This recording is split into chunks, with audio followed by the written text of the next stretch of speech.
Bismillahirrahmanirrahim. Assalamualaikum warahmatullahi wabarakatuh. Nama saya Didi Suryadi, saya dari kelas 5D. Saya akan mempresentasikan mengenai ISP yang saya kutip atau saya berkiblat pada buku ISP karangan Hutchinson. Nah, di dalam buku tersebut terdapat 3 sesi. Yang pertama adalah apa itu ISP, pengenalan ISP. Kedua adalah apa saja yang disiapkan dalam merancang pembelajaran. Yang ketiga adalah bagaimana cara menuangkan hasil yang kita cari, sumber belajar tadi. Ini adalah table of content. Baiklah, apa itu ISP?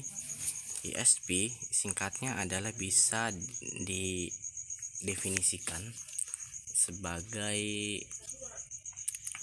sebuah pendekatan dalam pembelajaran bahasa Inggris, yang pendekatan itu berjudul mengapa Anda belajar bahasa Inggris. Nah, seperti itu. Jadi ISP itu bukan produk, seperti itu. Kemudian apa itu yang bukan ISP? ISP bukan produk. Yang pertama, ISP bukan untuk mengajar vocabulary dan grammar. ISP juga bukan untuk bukan bentuk varian dari bahasa Inggris, tetapi ISP adalah sebuah pendekatan yang menghasilkan hasil, yaitu berupa materi dan susunan belajar yang berorientasikan pada suatu tujuan yang khusus. Kemudian yang sering orang tertukar adalah ISP dan EGP, English Specific Purpose dan English for General Purpose. Yang pertama adalah pembelajarnya. Pelajarnya itu biasanya kalau ISP itu anak-anak yang memang dia itu punya bidang tersebut sudah khusus, seperti pesawat, bidang montir, bidang dokter dan lain-lain. Kalau EGP itu anak-anak SMP, SMA gitu. Kalau yang kedua adalah tujuan. Objektif dari ISP adalah untuk menemukan sebuah pembelajaran yang pas dengan bidang student. Kemudian English for General Purpose adalah untuk memperbaiki skill dasar dari seorang pembelajar. Jadi bisa disimpulkan ISP itu tingkatnya lebih tinggi daripada EGP, karena seseorang yang ingin belajar ISP itu biasanya lebih dulu melewati EGP. Kemudian ISP itu pekerjaan konten di dalamnya. ISP itu adalah bertujuan untuk memahami penggunaan bahasa dalam suatu konteks, sedangkan EGP itu untuk mengembangkan atau mengupgrade skill dasar seperti vocab, spelling, grammar, pronunciation, language, function dan lain-lain. Kemudian sejarah singkat dari ISP perlu saya tambahkan ya, meskipun di sini ada 3 alasan. Saya tambahkan jika faktor utama ISP itu berkembang berkat kemenangan tentara sekutu menghadapi tentara blok poros ya. Sekutu itu Amerika, Inggris dan Prancis dan lain-lain. Kemudian tentara poros adalah Jerman, Jepang. Nah, jika mungkin Jerman yang menang, maka tidak ada ISP, adanya EGP gitu. Yang pertama adalah sesudah, nah itu perkembangan awal ya, itu nolnya lah, titik nol gitu dia. Yang ini adalah demand of the world after. Jadi perkembangan dunia pada sehabis Perang Dunia Kedua itu mengalami perkembangan yang sangat pesat. Yang sangat pesat di sini di mana ilmu pengetahuan itu berkembang dengan cepat. Mengapa demikian? Nah, maka dibutuhkanlah sebuah buku atau bahasa Inggris itu menjadi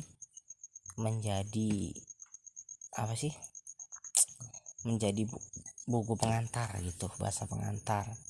Kemudian juga banyak bidang-bidang baru dan industri itu berkembang, maka diperlukan tenaga-tenaga dari luar negeri dan mereka harus belajar bahasa Inggris.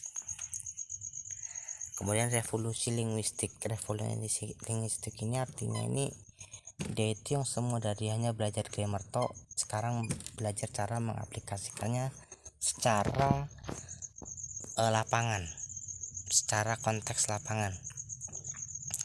Yang kedua adalah development of, jadi perkembangan ilmu psikologi ini dia itu lebih mengarah kepada keinginan student untuk belajar. Nah, otomatis students itu banyak yang ingin belajar teknik atau sesuatu yang seperti spesifik, jadi maka diperlukan pembelajaran yang sesuai.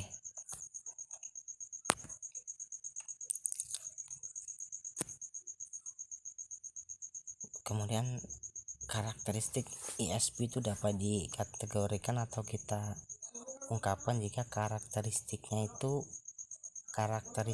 apa sih namanya, itu lebih mengarah kepada student dan kebutuhan khusus, variabel karakteristik.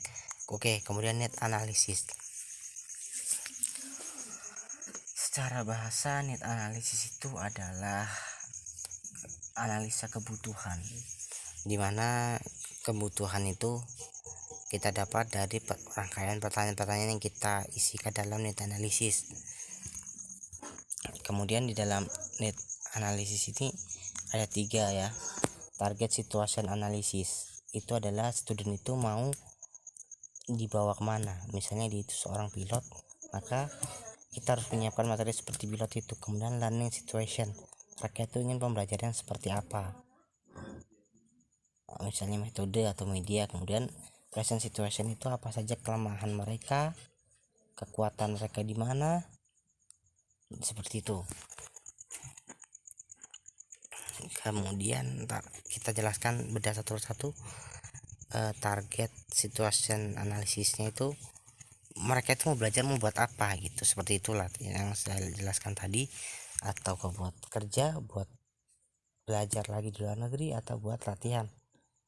Kemudian bagaimana bahasa itu digunakan. Nah, bagaimana bahasa digunakan itu, bahasa itu misalnya dia itu di bidang penerbangan, dia itu di bagian mananya. Nah, itu mempengaruhi bagaimana penggunaan bahasa, karena pilot dan pramugari itu berbeda kebutuhannya. Pilot lebih butuh ke skill reading untuk membaca manual book, sedangkan pramugari lebih membutuhkan skill speaking untuk menyapa para penumpang. Nah, ini juga where will the language be used. Jadi bahasa-bahasa itu tuh akan dicocokkan ya berdasarkan tempat-tempatnya, dan materinya pun harus sama seperti di mana tempatnya dia belajar. Lalu kita memberikan vocab-vocabnya. Nah, seperti itu. Jadi gunanya dari where will the language be used.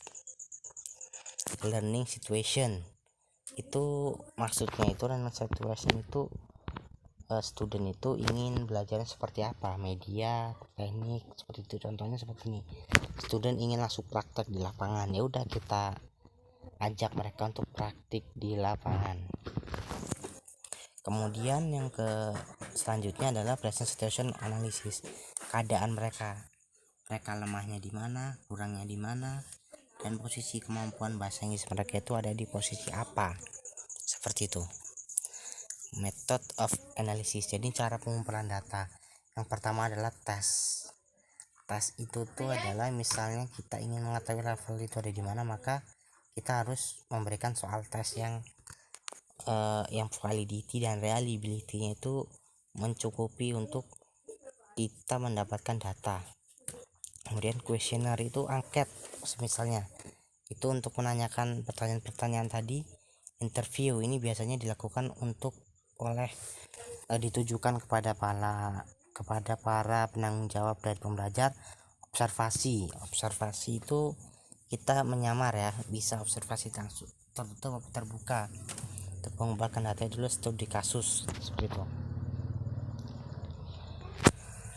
Jadi peran dari guru ISP, yang pertama dia berperan sebagai guru biasa. Kemudian yang kedua dia harus bisa mendesain.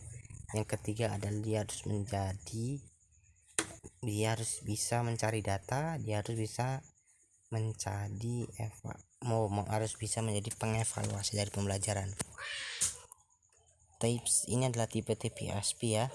English for Purpose of Academic Purpose, yaitu untuk orang-orang yang kuliah. Jadi Kesimpulannya, ISP itu adalah sebuah pendekatan berdasarkan untuk apa murid itu belajar bahasa Inggris. Jadi materi-materi itu adalah memiliki alasan tersendiri mengapa itu harus ada. Lalu untuk bagaimana cara kita mencari mengapa mereka belajar, yaitu melalui unit analisis seperti itu. Terima kasih.